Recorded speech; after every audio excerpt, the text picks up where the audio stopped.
Mechanisms for movement of molecules. Molecules move in and out of a cell through the cell membrane. The cell membrane is selectively permeable to substances, which means that it permits entry and exit of certain molecules only. The movement of molecules takes place by diffusion, osmosis, and active transport. Diffusion is movement of particles or molecules from a region of their higher concentration to a region of their lower concentration.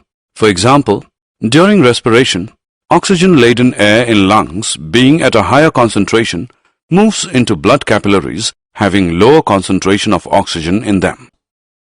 Osmosis is the movement of water molecules from a region having more water molecules to a region having less water molecules when separated by a semi-permeable membrane. Semi-permeable membrane means a membrane which allows some molecules, that is, water molecules, to pass through it but not some other larger molecules. No energy is spent during diffusion or osmosis. Active transport is movement of molecules against concentration gradient, that is, from a region of their low concentration to a region of their higher concentration. Energy is required in active transport.